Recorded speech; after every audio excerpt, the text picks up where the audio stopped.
Let's talk about your process before you pitch. How and where do you get your ideas? Do you begin with character, theme? I mean, it's usually the basis of a relationship or a feeling that I'm getting from something that I'm reading, something that I'm watching, or like, oh, wow, Matt Damon really does have an interesting relationship with Jack Nicholson in The Departed. I want to mimic that or copy it or put it at the heart of a series or something along those lines. And how can we make it different? How can you whatever, you know? Right. And Leah?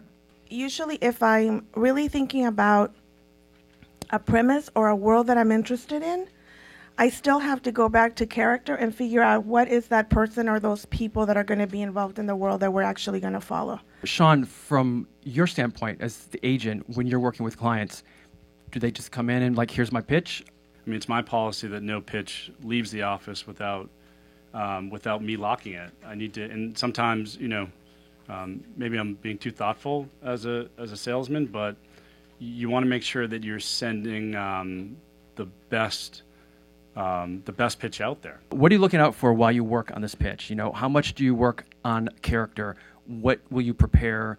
Do you do a paragraph for each character? Are you focused? What is it that you're focused on to sell the idea? My biggest thing is about like taking them on a ride. So from the start, you're like everything that you're getting jazzed about with this idea is what they're going to be jazzed about. You think about if you were pitching this to a friend of yours, and in your, you're telling a story about, where you were on Friday night. You're going to embellish certain things. There's certain things you're going to lean into, certain things you're going to lean away from, so you keep their attention. I feel like pitching to a group of executives is the same kind of thing. The most important thing is passion from the writer. Like, I want to know that they are crazy about this idea and that they're the ones to write it. In fact, I would actually, before I was in a position to actually buy pitches, I would actually argue that people should start with that. They should lead with why, they are just so excited about this idea that they can't wait to write it. And then that they're the ones to actually do it. It's really connection I'm looking for, because I think that's what your audience wants, is a connection to your characters and a connection to your voice.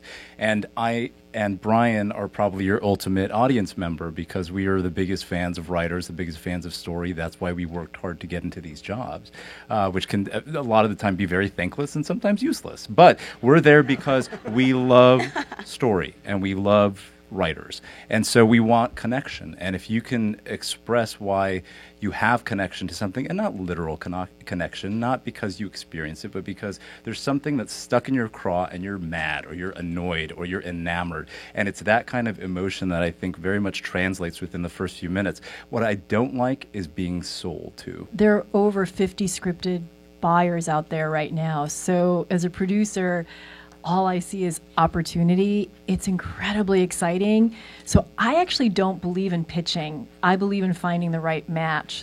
You guys are in the driver's seat right now. Like, to be a writer, to be a producer, that you have the control. We in the buying seats, because there's so many of us, and honestly, every week I hear about a new buyer. It's shocking. Like, I would not be surprised if next week it was like Nabisco, original content. Truly, like, we laugh, but just wait.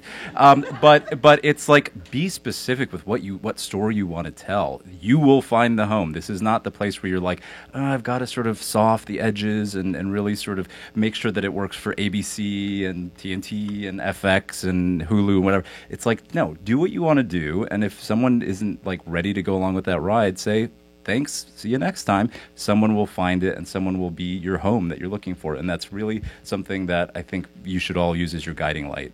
So usually in preparing a pitch, I would say 80% of the pitch is the characters. So that's what I spend most of the time with. Absolutely.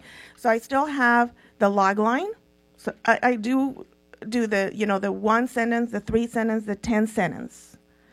And then I spend a ton of time figuring out who these characters are going to be. Are these characters going to be able to sustain 1 season or 4 seasons? Because if they can't sustain 4 seasons, unless I'm being asked to write a limited series, then I know pretty quickly whether or not that show is even going to make it on the air. I feel like I have like a script that I basically know. I'm not trying to be off the page. I bring the pages into the room with me. I'm not embarrassed to look down at them. I find that if you're pitching something with passion, if you're pitching something that people are responding to, they don't care if you come in with, a fucking remembrance, of things past size, pitch pages.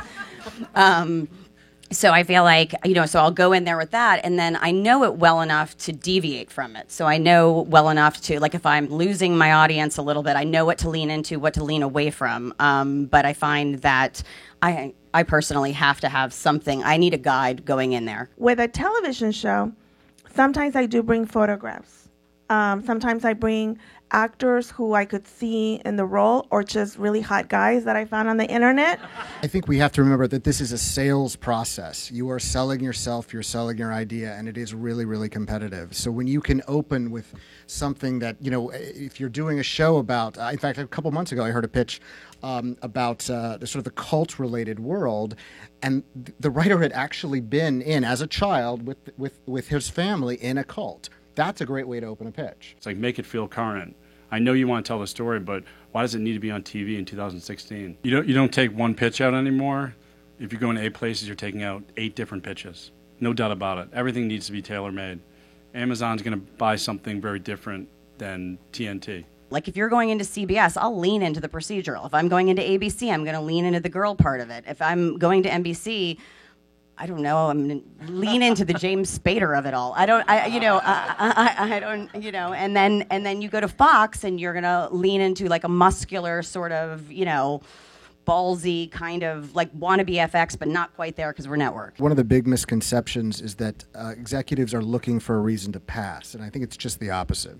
I think it behooves us more than anything for the idea to be great, and I say that just hoping that it calms people down a little bit when they do come in. I think executives, agents, representatives, studio folks are all overscheduled. They just have so much on their plate that what you want to be able to do is be fully present in the meeting and know your material so well that you can actually set aside the idea that you're performing and just engage. Pitching is obviously a very different skill than writing, and unfortunately, they don't go hand in hand, and not everybody can do it well. And so if it's something that you really struggle with, don't hesitate to write. And I actually recommend writing out pitches verbatim, even if you deviate slightly in the room. It allows you to get on the same page with your producers, your director, anyone you're partnered with, about exactly what information you're going to tell and exactly what information you're going to leave out, because you're also leaving out any reason to say no, right?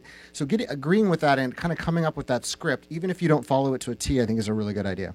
You want to sell to a place that can back it up, that has the production sort of infrastructure to make your show, but that is also looking to innovate in whatever direction you're looking to innovate through your creative idea.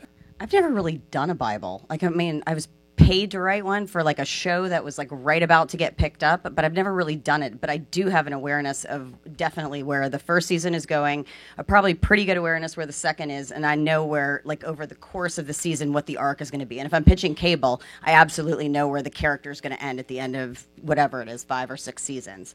But the Bible itself, I feel like a lot of the elements of the Bible are in the pitch, and if you don't have that, you don't sell it. When I'm working developmentally with the writer, we actually do think seasons ahead because we need to poke holes in the structure and the blueprint of what we're doing. We would never pitch that, but you can feel it in the pitch. Now, more than ever, people, whether it's executive producers, not necessarily just studio executives, but people who are actually staffing on a show, prefer an original voice, a pilot versus a spec script of an existing show. So for that purpose alone, I would say you should absolutely write a pilot regardless of whether that sells or not. Is it okay to leave behind material?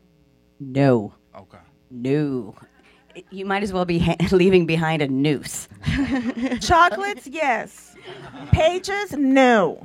And unpacking that a little bit, the idea is that you don't want to give them any reason to say no. So if they find something in those pages that gives them pause after the fact, you've done yourself a disservice. And if you sell in the room, just get out, like, as fast as you can. Like, run and like have the agent make the phone call, but just get out of the room. Just go.